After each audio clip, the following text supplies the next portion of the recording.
If I feel tired in a way that sleep doesn't fix it, you are still showing up, working, cooking, ordering, responding to messages, but inside something feels drained. Not dramatic, not collapsing, just empty.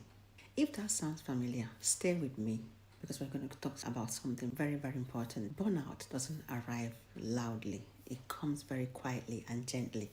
It doesn't knock on the door and announce itself. It develops quietly, as I said initially. Gradually, you begin to feel it. And many strong women, especially moms in diaspora, don't notice this until they are standing at what I call the burnout cliff. I said, and by then, recovery feels much difficult. And even when you begin to feel the recovery, it's longer. Let me say something clearly. Burnout is not laziness. It is not poor time management. It is not lack of faith. It is not a personality flaw. Burnout is emotional exhaustion without adequate recovery. It is what happens when your output consistently exceeds your restoration. And many women live on what I call the burnout plateau. You heard me right? The burnout plateau. On the outside, they are functioning highly. They are productive. They are capable, reliable, dependable. They are strong. But on the inside, their reserves are quietly draining daily and fastly. They push through exhaustion, they override their emotions, they surpass the signal for months and sometimes even for years. Till one day they cannot do that any longer. So, what are the early signs of burnout? Not everyone experiences burnout the same way. And having one or two of the signs doesn't mean something is wrong, but they can be gentle signals. You might notice some things like feeling constantly drained or overwhelmed. You may have noticed reduced motivation, even for things that you really enjoy or have been enjoying before. Increased irritability or unexpected tears. You might see you're shedding tears from nowhere. Emotional numbness, difficulty switching off even after work. You were thinking about work even though you have finished your work formally. Feeling detached from your colleagues, from your friends, your parents, family, loved ones. You are present physically, but emotionally you're distant, you're somewhere else. Again, this is not failure. This is your nervous system asking for support. So you need to do something about it. So now let's be honest.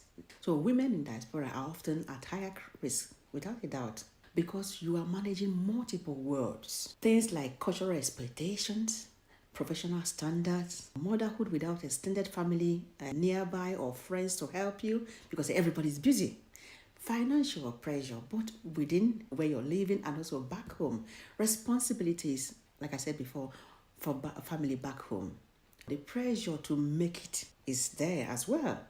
And often the unspoken expectations to be strong. We are told to be strong. We have been groomed and cultured to be strong.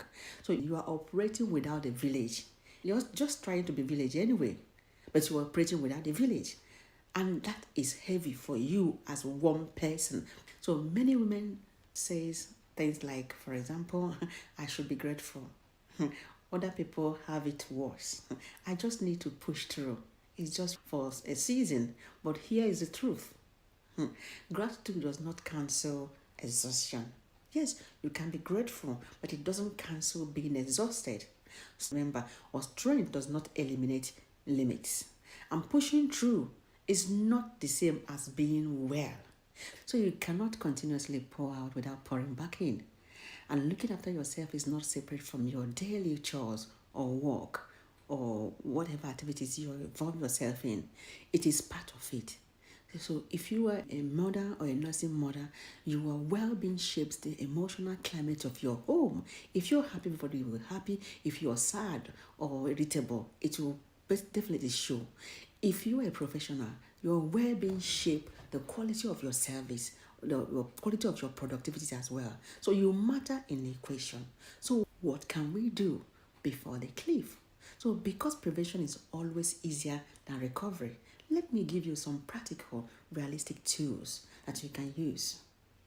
Not unrealistic self-care routines, but something you can do, real things you can implement gradually, and you see the changes yourself. First is micro decompression. So burnout prevention is not about quitting your life. No, you carry on with your life. It is about adjusting your rhythm, adjusting what you do. Can you create 10 minutes of intentional reset daily? Is doable. A silent walk without your phone. Sitting in your car for 5 minutes before entering the house.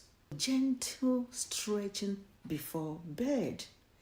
Prayer or worship music without multitasking, so you focus on one particular task at a time. Writing one honest page in a journal, possibly daily. These small resets regulate your nervous system, and regulated woman makes clearer decisions. So when you're well regulated, your decisions will be more clearer. Remember this phrase: regulation before responsibility. Secondly, reflective conversation. It works for me. Reflective conversation. Burnout thrives in silence. So you need spaces where you are not the strong one.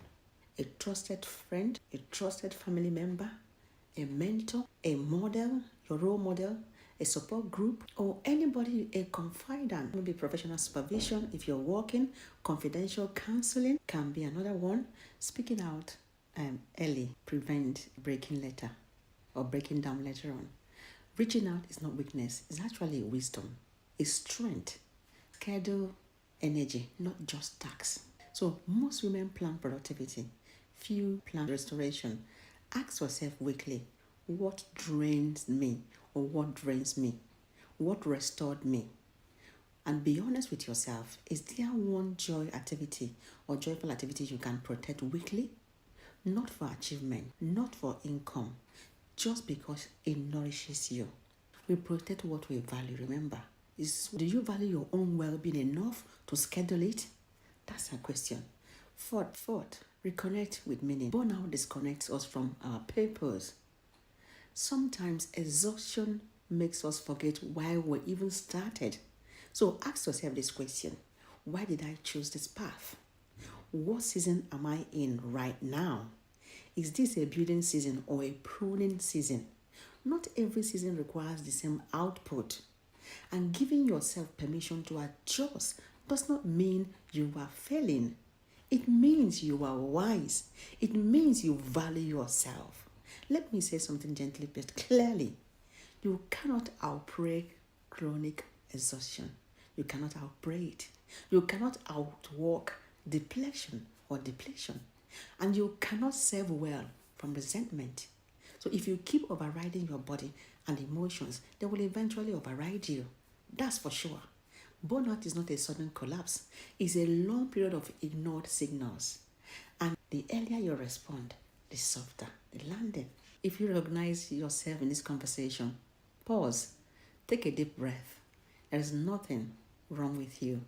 You are likely overloaded and undersupported, and support is available from podcasts, from self-help resources, from community group, from confidential counseling services.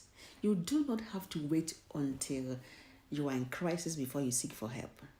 Early support changes your outcome. So if this message resonates with you, don't scroll away silently. Comment below plateau if you're functioning but exhausted, or cliff if you already hit burnout before, or if you have experienced burnout before. Let's normalize this conversation. Share with another mom or any woman who needs to hear that she is not weak. She is a human. And if you want more honest conversation about emotional well-being for women in diaspora, subscribe and join this growing community. Strong women born out not because they are weak, but because they care deeply. The goal is not to care less. It is to care wisely, including for yourself. So you are allowed to be supported. You are allowed to rest. You are allowed to adjust. And you are worthy of well-being. Take care of yourself, not as an afterthought, but as a priority. Remember, this is for educational purposes. So, however, please, if you are really struggling with any of the things I have mentioned in this video, I urge you to seek professional help as soon as possible. Like I mentioned before, it is not weakness. It's a sign of strength. It's a sign that you value yourself and your well-being. Thank you, and bye-bye.